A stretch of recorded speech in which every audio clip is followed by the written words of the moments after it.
Nací en Tandil, el 2 de agosto de 1932. Bien, ¿y vino de chico acá? Y bueno, fue después de lo que le conté fuera de cámara. Tuvimos el problema que mi papá falleció el día que se jubilaba, era ferroviario. En esa época el ferrocarril no era el Roca, era Ferrocarril Sur, que estaba regenteado por los ingleses. Entonces mi papá, el día que se jubilaba, ese día falleció. Y no de enfermedad, asfixiado con la nicotina del cigarrillo, no pudo respirar más. Entonces con mi mamá nos fuimos a La Plata, que tenía un tío ella en La Plata. Y después, a través de los años, encontró un hombre que era de Ayacucho, que también era viudo. Bueno, se casaron y recalamos acá en Ayacucho. Llegamos acá en el año 1941. Así que desde esa fecha estamos acá. Y aunque nací en Tandil, pero soy más ayacuchense que tandilero. Tantos años, prácticamente me adoptaron en este pueblo.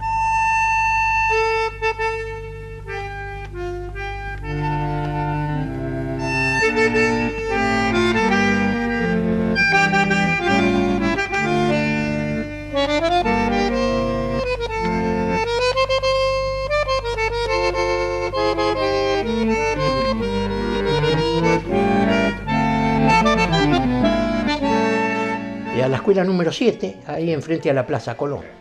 Y ahí era la escuela prácticamente de la mayoría de los chicos ferroviarios, porque el barrio donde yo vivía, ahí atrás de la vía, era un barrio enteramente ferroviario.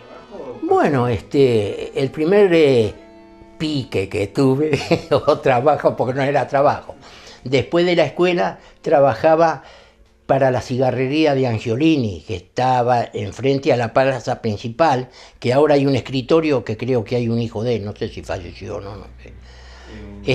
Que al lado venden casés y todas esas cosas. Bueno, yo salía a la tarde, después de comer, por todos los negocios que él tenía como cliente, a preguntar a ver qué cigarrillos necesitaban, porque eran para los bares, otros negocios de esos tipos. Entonces venía con el papelito y le daba al señor Angiolini, que era el dueño, el papá de Angiolini, que después no sé qué era en el banco, era jefe, era.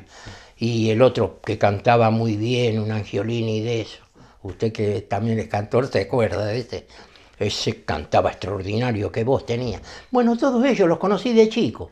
Entonces yo venía con el papel, le daba a él me preparaba todos los pedidos, y yo arrancaba de vuelta a pie, porque en ese tiempo ni bicicleta tenía, arrancaba a pie con todo, repartiendo en todos lados. Cuando terminaba de hacer todo el reparto, venía, le entregaba la cuenta a él y la plata. La contaba y ya de ahí sacaba lo que puede ser una comisión, lo que yo cobraba por día. O sea, de acuerdo al trabajo que hacía, él me iba pagando. Así que ese fue el primer trabajito. Después hice otros trabajitos más, pero trabajo estable, ninguno.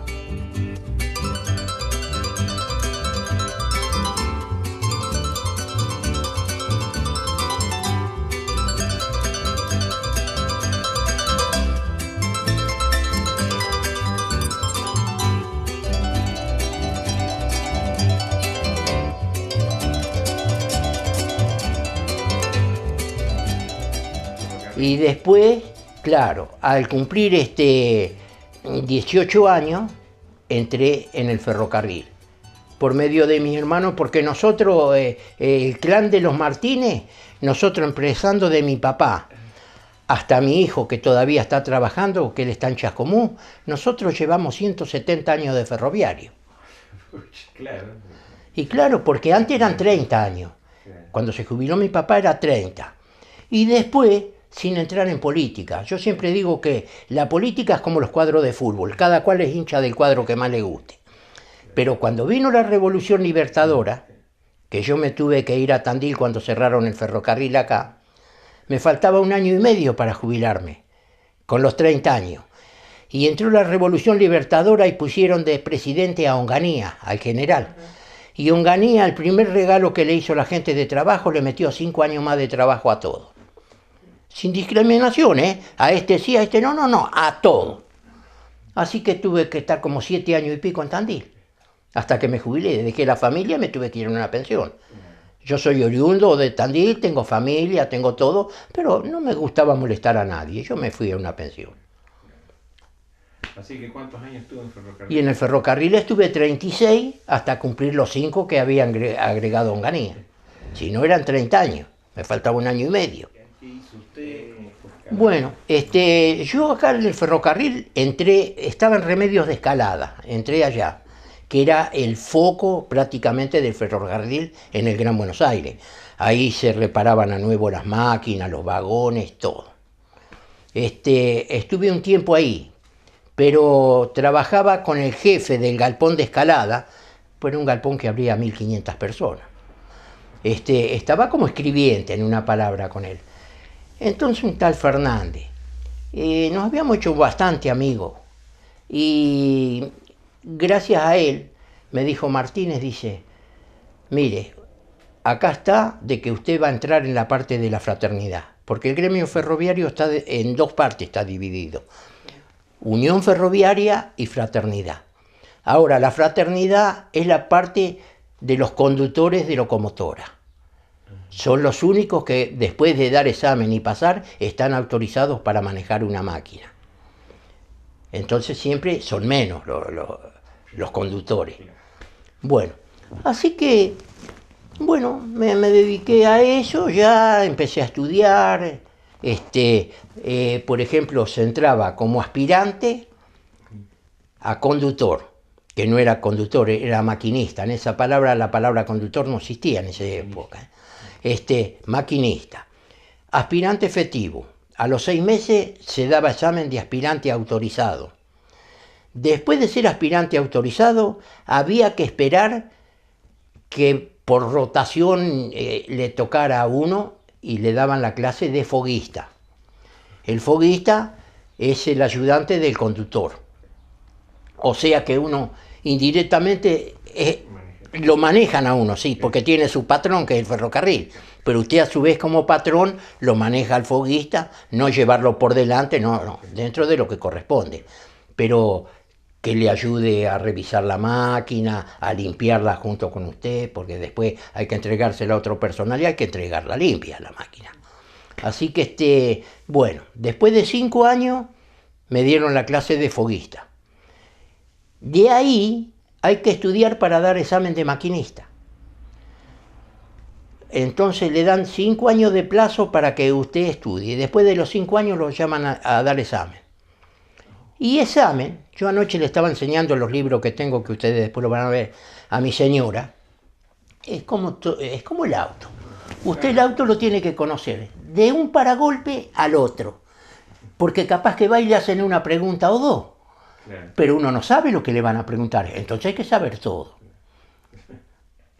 Y bueno, fui y di examen con tal vez buena suerte, porque desde ya, yo siempre dije, no soy sobresaliente, yo soy como todo. Pero hay una cosa que tengo mucho amor propio, porque si pasan otros yo también quiero pasar. Y cuando fuimos a dar examen, que dimos en la calle Roque Sáenz Peña en Buenos Aires, había que subir por una escalera de madera, me acuerdo. Y estaban los que se llaman inspectores nacionales. Ellos son los encargados de tomarle examen a ver si usted está en condiciones de pasar y ser otra cosa o seguir siendo foguista. Bueno, fue un muchacho de Tandil, que después cuando me tuve que ir de acá a Tandil transferido, seguimos trabajando juntos allá. Ese muchacho y uno de Las Flores, y yo, éramos 3. Los otros estaban acompañados por los instructores de las escuelas donde ellos habían estudiado. El único que estaba solo era yo, porque mi hermano era inspector general en Remedios de Escalada. Ahí era donde se concentraban todas las escuelas de acá del país. Usted podía ser de otro ferrocarril, pero usted iba a la escuela de Escalada y mi hermano era el instructor y le tomaba como un previo examen para saber si usted estaba en condiciones, si sabía o no sabía. Y yo el último mes estuve en la casa de él, iba todos los días a la escuela. ¿Cómo se llamaba? Mi hermano Siriaco Martínez. Sí, que bueno, la muerte que tuvo después, vamos. Entonces él estudiaba y le decía, anda tranquilo, capaz que le faltaban 2 o 3 días para el examen. Mira, vamos a repasar todo, pero anda tranquilo porque vos pasás, porque vos sabés. Y no le erraba. Ahora en la casa de él, lo inimaginable tenía como regalo de la gente que había pasado examen de maquinista. Y como reconocimiento se la regalaban. Bueno, así que después, estando ya en Escalada, me salió una transferencia acá a Ayacucho. Porque ¿qué pasa? Yo estaba en Escalada, inclusive no habré sido de los sobresalientes, pero para el fútbol siempre me defendí un poco, ¿vio? Sí, sí, sí. Aunque no lo agarrara de la cintura, capaz que le pegaba una patada en el tobillo, de donde viniera, pero y me alcancé a probar en talleres de remedio de escalada yo. Y había probado. Entonces, justo que estábamos en eso, me sale la transferencia para Ayacucho. Allá andaba de la cuarta al pértigo con la plata porque solo y en una pensión se pone súper difícil. Y acá tenía mi mamá pobre que vivía, mi padrastro que vivía, y lo esencial, andaba de novio. Entonces, calcule, no había opciones. Me decían los directivos del Club Talleres, que le habían puesto talleres por los talleres de escalada, donde se arreglaban las máquinas. Dice, pero te conviene, dice, quédate. No, no, no. Yo me voy para Ayacucho, ¿qué me voy a quedar acá? No. ¿Ya era maquinista? No, todavía no. Bueno, chao, muchas gracias, todo al pelo. Me vine para acá. Y bueno, después de 2 años y pico, pero hay otra cosa, que siendo foguista, pasando examen como pasé yo, eso se llama ser foguista interino. Quiere decir que siendo interino, tiene que salir un maquinista a trabajar, pero no hay ninguno. Y está usted que es foguista interino, lo sacan a trabajar de maquinista a usted, porque tiene el certificado. Entonces, bueno, me vine acá y como a los 2 años y pico me llegó la clase. Tenía 28 años cuando me dieron la clase de maquinista. Muy joven. Y sí, 28. Y bueno, trabajé 36 años. ¿Y usted manejaba trenes de pasajeros o Sí, sí, carga, lo que o- viniera, eso. ¿Cómo era ese Pero movimiento? eran máquinas. Mi hija siempre me hace reír porque se acuerda siempre. ¿Te acordás, papá? Dice, cuando empezaste en el ferrocarril, que manejabas las máquinas negras. Sí. Las máquinas negras eran, que yo en esa no trabajé. Las primeras, el combustible era toda esa madera dura que viene del Chaco, tipo durmiente y eso, era el combustible de esas máquinas. Después se modernizó un poco más y vino el carbón. Y después del carbón se modernizó aún más y vinieron las máquinas a petróleo. Y después del petróleo ya vinieron lo que está en la actualidad, las máquinas diésel. Así que usted manejó. Yo manejé todas menos la de leña. Pero después la otra máquina era igual, nada más que en vez de leña le echaban carbón. Y era funcional. Lo que había es lo que tenía que trabajar. Le tocaba ir a un lado, a otro, bueno. ¿Y usted qué trayectos hacía generalmente? Cuando estábamos acá en Ayacucho, íbamos a Balcarce con los trenes de carga, por La Papa principalmente y eso. Íbamos a General Belgrano y a Maipú. Con los pasajeros íbamos hasta Necochea, íbamos a Mar del Plata con un tren que salía de acá de Ayacucho. Venía a ser un local entre esto y Mar del Plata. Que había gente que se iba a veranear, se llevaba la comida y se iba en ese tren. Llegaba a la mañana a Mar del Plata, estaban todo el día en la playa y a la tarde se tomaban el tren y se habían hecho unas vacaciones baratas. Se venían de vuelta a Ayacucho. Después íbamos a Maipú con el tren de pasajeros y cuando estaba habilitada la vía todavía de General Belgrano, íbamos a Buenos Aires con el tren también, con el rápido. Y eso era lo que hacíamos nosotros. Sí, cargas, haciendas, pasajeros, que usted recién me había preguntado del asunto de los trenes. Acá pasaban 11 trenes por día. 11 trenes, parece mentira, entre los pasajeros. Porque si íbamos a tantos lugares, trenes de hacienda, que entre trenes de hacienda es una acotación muy chiquita. El otro día mi señora con mi hija y mi nieta y eso, fueron al Cardal. Sí.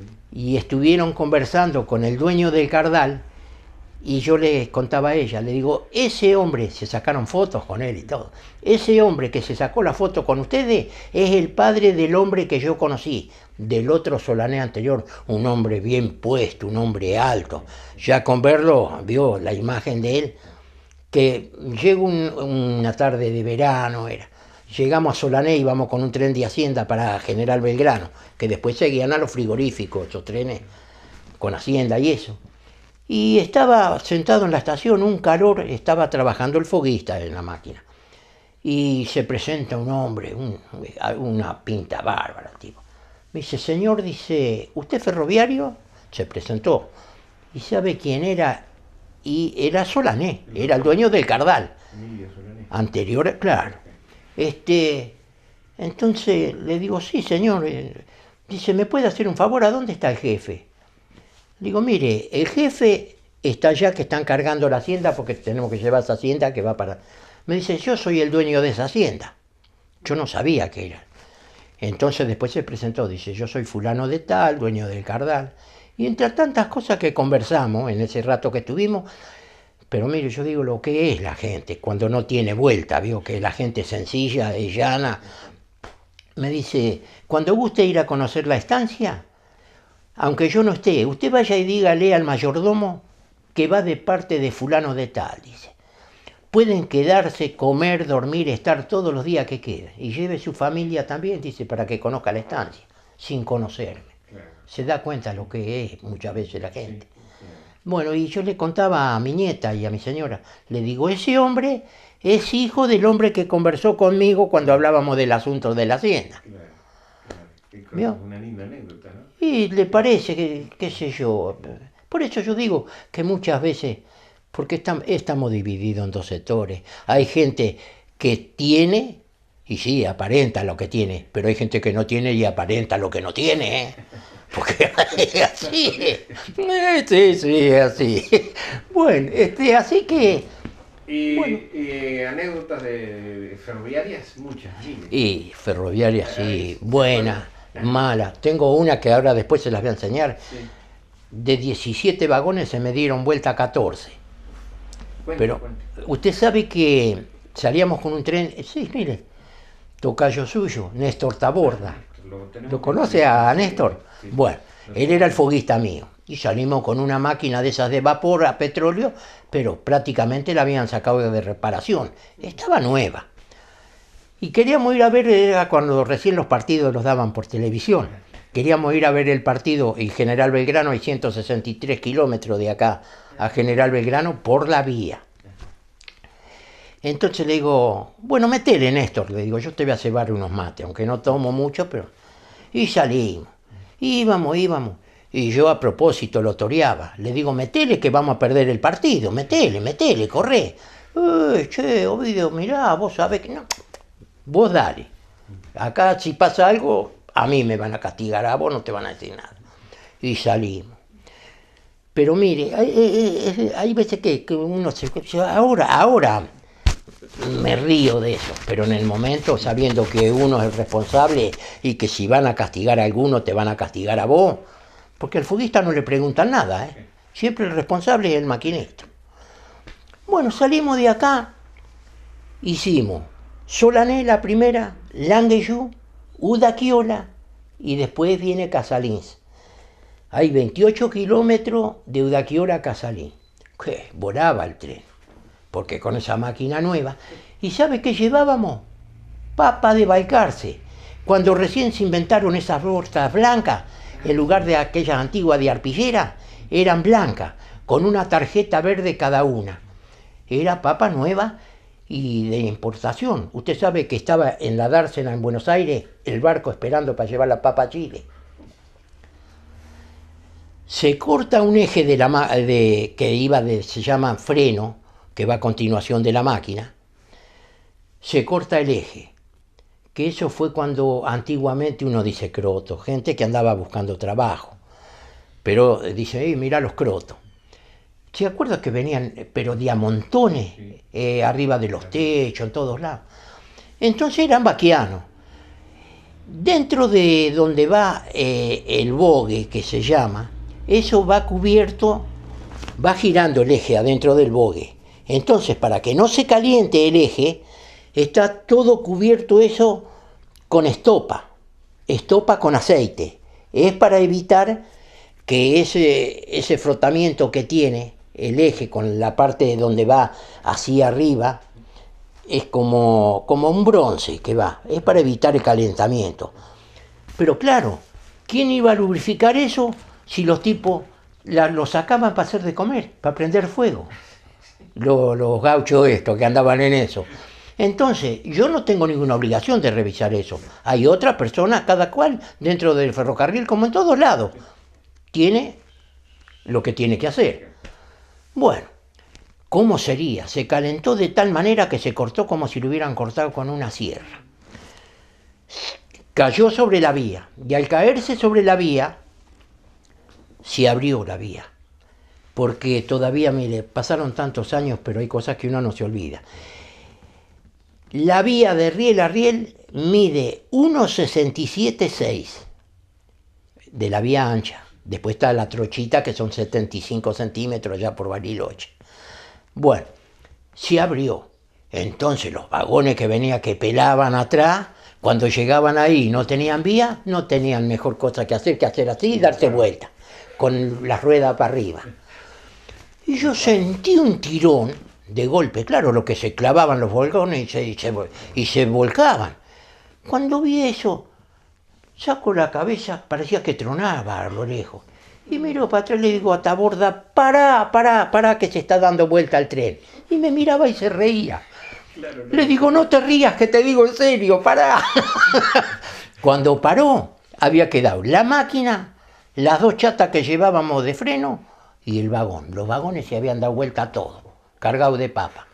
Lo primero que me salió, cuando vi, es como cuando hay neblina, ¿viste? Vos mirás para atrás y esa tierrita así que vuela de la papa. Lo primero que me salió, le digo, lo matamos al guarda. Dice, ¿te parece? Mirá, le digo, el amontonamiento que hay. Y había llovido, con el agua hasta arriba de la rodilla por la zanja. Y yo digo lo que es. De la desesperación, salté el alambre limpito. Podía haber ido a la Olimpiada, me parece. Limpito de la desesperación. Y empezamos a caminar con Taborda por el costado. Para allá, no queríamos llegar nunca a donde estaba el furgón. Yo digo, tiene que estar hecho bolsa el guarda. Y por ahí, entre un montón de vagones amontonados, lo veo que venía caminando por la vía del otro lado el tipo. Cuando lo vi, lo único que me salió, le digo, bueno, digo, ahora aunque me echen, digo, pero por lo menos veo que está vivo. ¿Los tres ilesos? Sí. Bueno, llegamos a General Belgrano, todo quedó amontonado. Al quedar amontonado, el guarda se tiene que quedar como custodio hasta que vengan por todo ahí. Así que nos fuimos con Taborda con la máquina sola a Belgrano. Lo primero que hice cuando llegué, me bañé, me cambié y fui a la casa del guarda, porque era de Belgrano, a decirle a la señora qué es lo que había pasado y que se quedara tranquilo, que el marido estaba bien. Bueno, después de castigo, viene, se llama lastre. Trajeron, porque desapareció todo, quedó lisito. Así que no había ni clavos, no había rieles, no había durmientes, no había nada. Tuvieron que traer todo. Pero le di trabajo como a 200 personas también. Trajeron dos guinches, el de Tandil y el de Altamirano. La cuadrilla, la de Las Flores, la de Rauch, la de Casalín, la de Ayacucho. Era una cosa de loco. Yo creo que ahí el tipo que tenía el hotelito ese no debe haber trabajado en su vida como trabajó ahí. Usted sabe que la parrilla era un elástico de cama, de esos de antes, ¿se acuerda? Que no se había inventado estos de madera, no, nada. Bueno, estaba siempre llena. Chorizos, carne, la damajuana de vino, la galleta colgada ahí.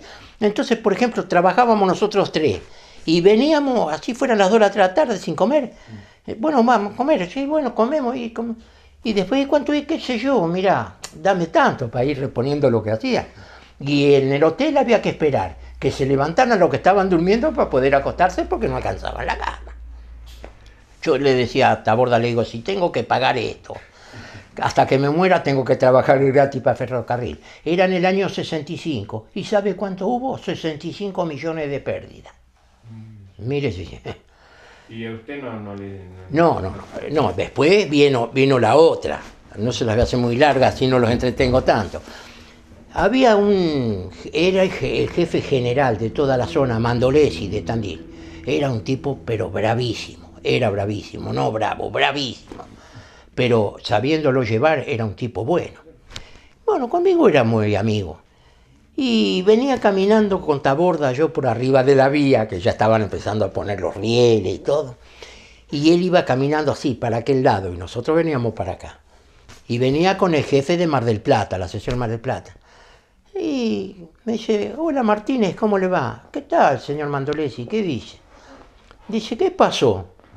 Y le digo una cosa, en el ferrocarril se puede arreglar cualquier cosa menos el exceso de velocidad. Si es el exceso de velocidad no lo salva nadie. Porque para eso los trenes tienen su horario y tienen su kilometraje. Y le digo, se abrió la vía, le digo, se cortó el eje.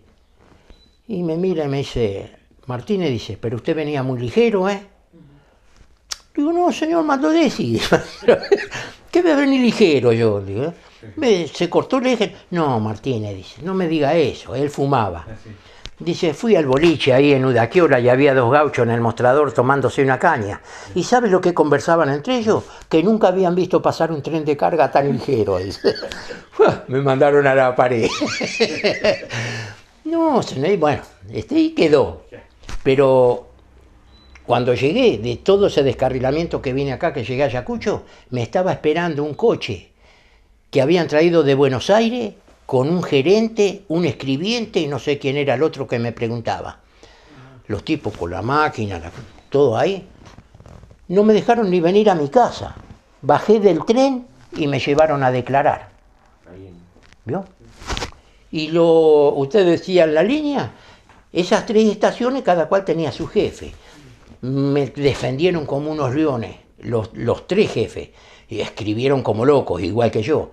Porque es obligación que si usted va más ligero de lo debido, ellos tienen que parar el tren por exceso de velocidad. Pero ¿qué pasa? A mí no me paró ninguno. Entonces ellos también caían dentro de lo que había ocurrido. Entonces ellos también se tenían que defender indirectamente de la parte de ellos. Entonces todo el mundo decía que no, que el tren aparentemente iba a una velocidad normal. Bla, bla. Me defendieron como unos leones los tipos. Bueno, pero ya le digo, la papa, en vez de irse en el barco, se tuvo que volver vacío. Se la comieron los chanchos y todo eso, y la gente que iba a juntar papa buena, de ahí de los alrededores, de los campos. El único que no se trajo ninguna bolsa de papa fui yo, fui el que dio vuelta a los vagones. Fui el único. Sí, después nosotros andábamos, por ejemplo, con los pasajeros. Salíamos, gracias a Dios, entre 3 años, nunca maté a nadie. Ni choqué con nadie, pero que anduve cerca.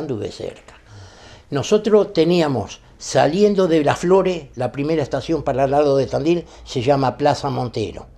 Y entre esas 2 estaciones pasa la ruta 3.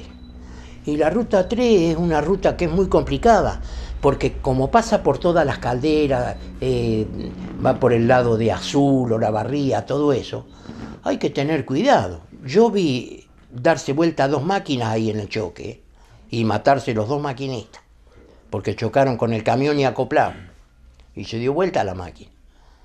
Y bueno, y ahí pasábamos siempre ligero, pasábamos medio hacia la tardecita, y siempre le decía al foguista, fíjate de tu lado, viene alguno ahí que cruzaba la ruta, la 3 cruzaba la vía.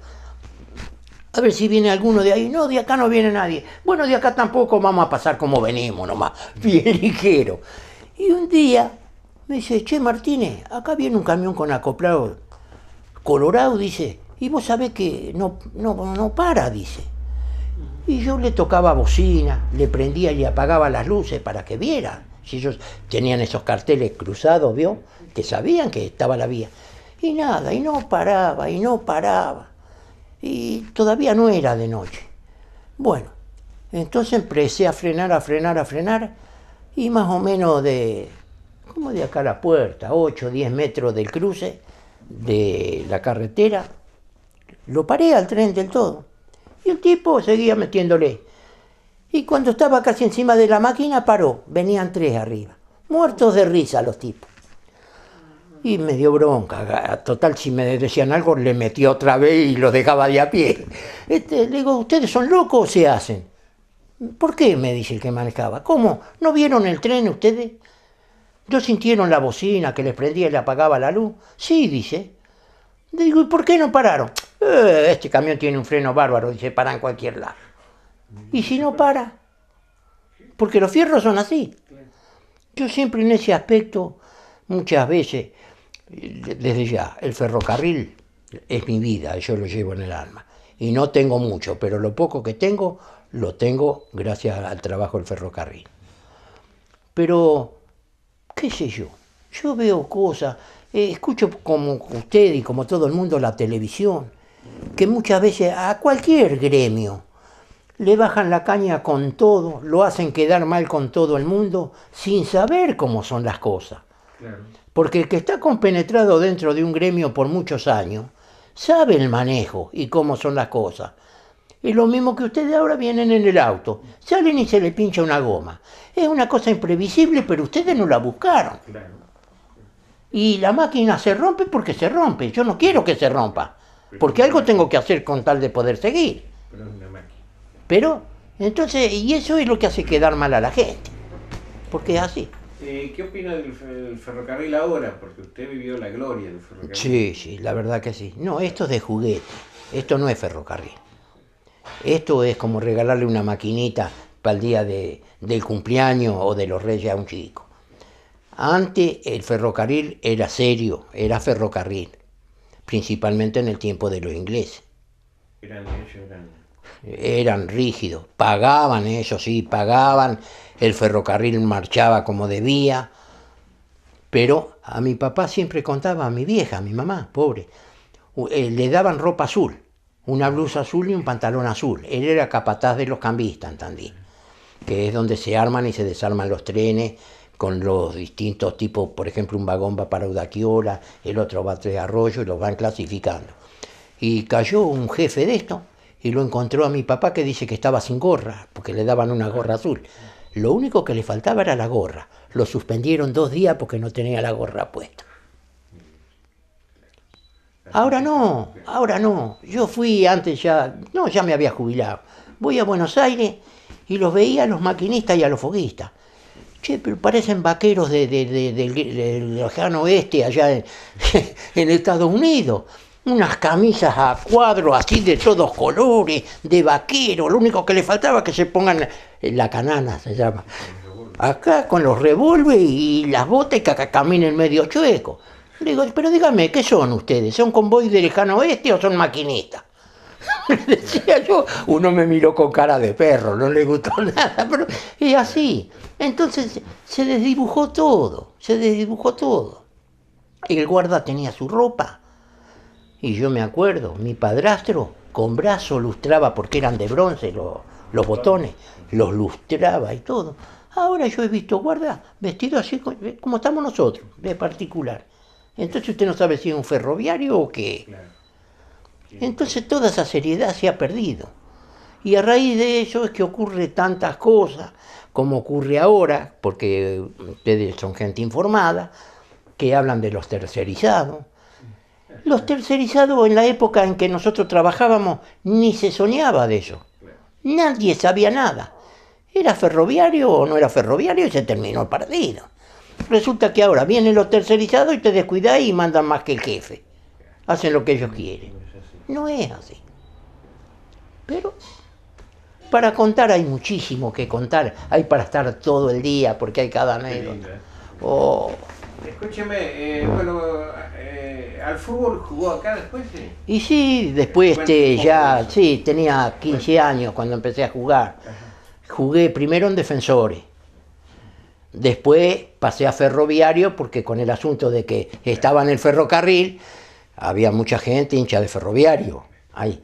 Y empezaron, no, ¿cómo sos Ferroviario? Que tenés que jugar en Ferroviario. Bueno, me fui a jugar a Ferroviario. Y dejé de jugar a los 22 años, 23. ¿Y con quién jugó? compañeros de fútbol? Bueno, mire, yo siempre recuerdo a uno que para mí, yo siempre digo, acá hubo grandes jugadores en Ayacucho, ¿Ah, sí? pero para mí uno que era insuperable era Lilio Rosino. Y yo por eso me tuve que ir también a Ferroviario, porque yo a Lilio Rosino no le podía sacar el puesto. Ah, jugaban Y en los el dos mismo. jugábamos en el mismo puesto, de número 2. A veces me ponían en la primera, sí, jugaba de número 3, de número 4, pero qué cuadro tenía defensor en esa época. ¿Se acuerda? Jugaba Traiani, que era Ferroviario también, el pelao que le decían de arquero. Después, el número 2, Lirio. Y de 3 jugaba Morris. ¿Se acuerda que era boceador, uno peticito, Sí, retacón? sí, sí. Muy buen jugador de fútbol. Después, la línea media, pero mire si me acuerdo, eran las 13, Canales, Chinicola y Contino. ¿Cuál continúa? Contino, el que fue molinero, que lo encontraron muerto, después se acuerda, le agarró un ataque, no sé qué pasó en el campo. Y Chinicola, el hermano de Pocho, que le decíamos nosotros, que jugaba de centrofútbol. Y Canales todavía lo sé ver vuelta a vuelta y nos parábamos y conversamos. Después adelante, Cognini, que también era ferroviario, el Tolo Teruggi, Chinicola, Bruno Barretoni, otro jugador fuera de serie. Y Antonito Fay, ¿se acuerda que Sí. fue ferroviario, después fue carnicero? Pero mire qué cuadro. Entonces, para agarrar un puesto con esos jugadores era súper difícil. Y me tuve que ir porque si no, no agarraba nunca la primera. ¿Y en Ferroviario con quién jugó? Y en Ferroviario estaba Londáis, ese no sé de dónde vino, después se fue de jefe acá pasando Dolores, una estación de esa. Después jugaba un tal Barrientos, que era de Tandil, también muy buen jugador, también era ferroviario. Y alcancé a jugar junto como de compañero con Pocho Pérez, porque Pocho Pérez en una época se fue de Independiente. Ah, sí. Y usted sabe que vino a jugar a Ferroviario. Un buen jugador. Sí, buen jugador, sí. Y alcancé a jugar con Fanuel también, pobre. Fanuel jugaba bien al fútbol también. Sí, al que le digo, claro, son épocas antiguas. Pobre, que en paz descanse, La Bala, el que tenía el negocio de zapatería ahí Ah, sí. en Irigoyen. Sí, sí. Yo siempre le decía, le digo, qué buen jugador de fútbol era. Y él siempre, no, Martínez, dice, dejate en bromar. No, pero era buen jugador, era. Jugaba de número 9. Pero había mucho, el Gallito Vázquez lo vi jugar, otro jugadorazo. El que era otro fullback, pero extraordinario, como Lirio Losino, no de la calidad de Lirio, era Chichín Simonetti. Cómo jugaba, y alto, como 2 metros. Era otro jugadorazo.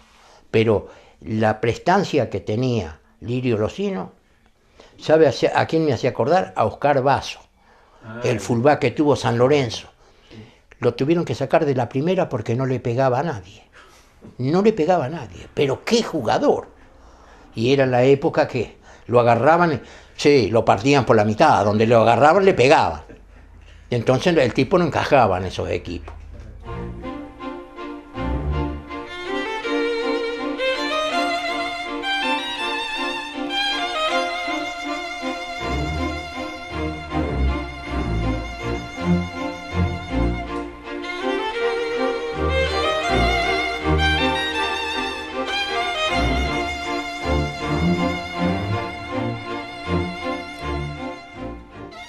Mire, referente a eso, yo siempre a mis nietos, que usted comenta eso, a mis nietos siempre les digo lo mismo.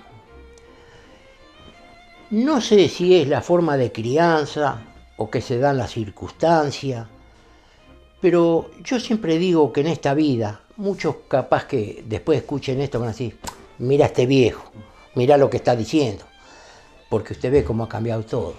Usted sale y tanto los varones como las chicas lo siente decir cada cosa que a mí, por ejemplo, los pocos pelos que tengo se me ponen de punta. Porque no hay respeto, en muchos, no todo, atenti. Hay gente que es joven y es una maravilla, es una maravilla. Pero hay algunos, tienen un vocabulario que uno no sabe para dónde agarrar ni qué decir. Y se presta a que usted, a lo mejor, le pueda hacer una observación y lo ponen como un trapo de cocina porque se dan el lujo de decirle de todo. Entonces, esos valores se han perdido. Antes, yo me acuerdo cuando era chico, tengo muchos años, pero cuando era chico, esas cosas no se escuchaban. Y es como una vez me contaba una maestra, que también la conocía desde chica, el asunto de los maestros. Antes, Dios libre, que viniera usted con una amonestación en el cuaderno a su casa porque había hecho algo que no debía en la escuela. Ligaban la amonestación y ligaban la casa porque los padres no se la perdonaban. Y esta maestra me decía, dice, vos sabés, Ovidio, dice, ahora vos no podés reprender ningún chico, no le podés decir nada, porque te vienen a tocar timbre los padres a decirte de todo en la puerta de tu casa. No sabés qué hacer. Así que han cambiado todos los valores. Ahora yo a mis nietos siempre les digo lo mismo. Acá hay dos cosas, o ser bueno o ser malo. Es el mismo trabajo ser bueno que ser malo. Pero hay algo, que siendo bueno, si uno tiene la desgracia de caer en una estacada, siempre va a haber alguno que va a decir a fulano, vamos a tratar de darle una mano porque es una buena persona. Y eso lo he visto en el propio ferrocarril. Había gente que a lo mejor lo suspendían y el resto de los compañeros decían, déjalo porque bla, bla, bla. Pero si era un compañero bueno, se llama, la cadena se llamaba. Lo suspendían a usted porque no quería salir con la máquina, porque la máquina necesitaba reparación. Bueno, era la salida de ellos. 24 horas de suspensión a Taborda. Ah, sí, a Taborda. Sí. Venía él atrás suyo. Taborda, ¿por qué está suspendido? Sí, se presentaba atrás. Y lo suspendimos porque no quiere salir con la máquina. Porque... Bueno, yo tampoco salgo. 24 horas para otro Taborda. Venía Martínez, ¿por qué están suspendidos los Taborda? Y no quisieron salir con la máquina. No, yo tampoco salgo. 24 horas para Martínez. Y se hacía la cadena, de arriba hasta abajo todos los que estaban para salir a trabajar, porque no salía ninguno. Pero porque tenía razón. Entonces, como era un buen compañero y tenía razón, todo el mundo se arriesgaba. O todos o ninguno. Como D'Artagnan, los 4 mosqueteros. Eran 3 que se agregó el otro, 4. Bueno, entonces, ¿qué pasaba? No había más alternativa que levantarle la pena a todo. Y usted que no había querido salir, le arreglaban la máquina y usted salía a trabajar. Entonces yo, todas esas cosas, y siempre le digo a mi hijo, lo mismo ser bueno que ser malo. Si es el mismo trabajo. Y es preferible que a uno lo señalen como una buena persona y no... Yo ahora, por ejemplo, a lo mejor no cabe en esto, pero es muy cortito. Yo cumplí 80 años el 2 de agosto. A mí me llamaron de La Plata, por teléfono, de Buenos Aires, de Lanús, de Chascomús, de Necochea, de Mar del Plata, de Tandil. Los parientes, ¿no es cierto? Y algunos amigos y eso. Entonces yo saco en corazón que yo digo, al final uno no ha sido tan malo. Porque si uno fuera malo, no se acuerda nadie de uno. En cambio, para mí es una satisfacción de que me hayan llamado, porque por lo menos quiere decir que tienen un buen recuerdo de uno. Y bueno, y sigo en esa tesis y voy a morir así. Yo siempre digo, yo si le hago una trastada a alguno, se la hago pero sin darme cuenta. Si yo sé que le estoy haciendo un perjuicio, no. Porque total, ¿a dónde voy a ir con la edad que tengo? ¿Qué voy a hacer más de lo que he hecho?